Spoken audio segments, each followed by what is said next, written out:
Probably, and maybe more, because we are going to invest in the UK. Have you been able to assure the British government that you'll be investing much of the money we pay you for your oil in British industry?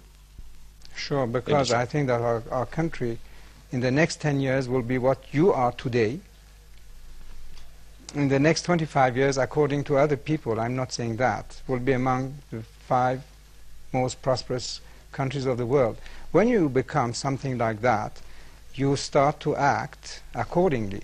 That is, on a world basis, and obviously without any complexes, and understanding the whole political or geopolitics of the world. The increasing price of oil is going to hit our balance of payments hard and maybe even cause our economy to stop growing altogether for a year or two. Is this really what you want? Just the opposite. That's why what we have decided and the consequent decisions will alleviate, for a very good part, your balance of payments. And I know that we might eventually do other kind of deal of that sort with other oil-producing countries. But don't forget that in 3 years' time, you will be a big oil producer yourselves. You might be a member of our club. So the picture is not as bad as it seems to be. Maybe for 1 year, 2 years, you will have some difficulties. First of all, I'm sure that you will overcome it. I'm sure that you will get out of the present difficult situation. You British have this quality of rallying around the flag, the country, when really it starts to be a little dangerous. I'm sure that you will do it. But may I put it this way? Many people watching you tonight, watching you talking to us now, many people in Britain, some of them cold, some of them quite poor, will be asking themselves what it is that you and certainly some of your Arab counterparts, sheikhs and rulers and governments, have against them. Does it in any way serve your interests to make a British economy suffer? Why against? First of all, it's not British economy. If you want to say anything, it should be the world economy. And this is not against, we're just defending our chips.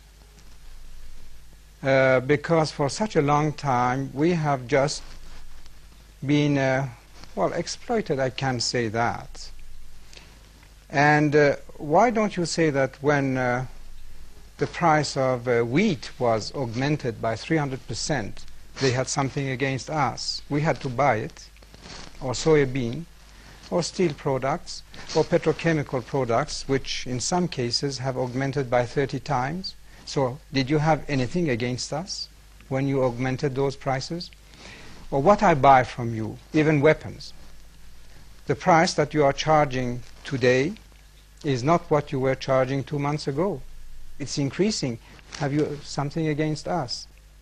Have you anything in principle against the system in Britain and other Western countries? Not really against, but I must tell you my opinion.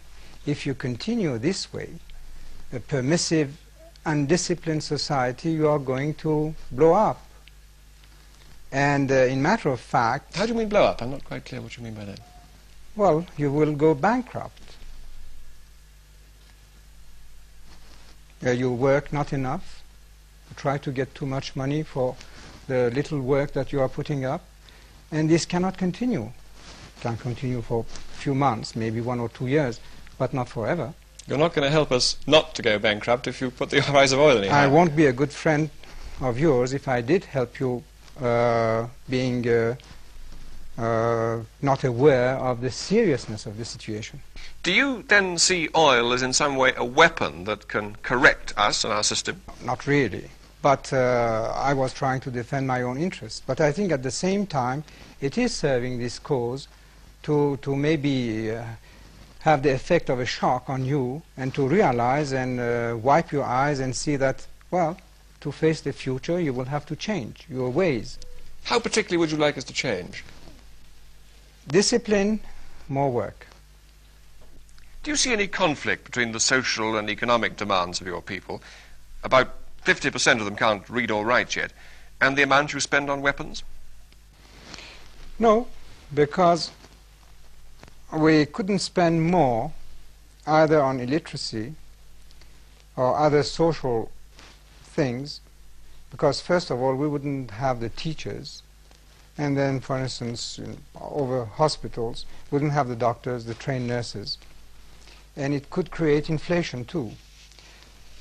Can I say that this year we are going to have a 40% national growth at constant prices, which is more than twice or almost 3 times the world record which was held by the Japanese? Do you think as your country gets more prosperous you will be able to restrain the demands of your people for more of the kind of democracy we have in Britain?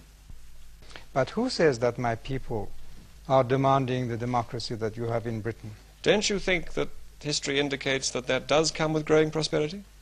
Are there any developed, powerful countries in this world with hereditary monarchies like your own? Well, yes, but not necessarily, because our tradition are just on the opposite way. The people and their king are so close that they feel as the member of the same family. They have, I think, the respect that at least families or children used to have for their father.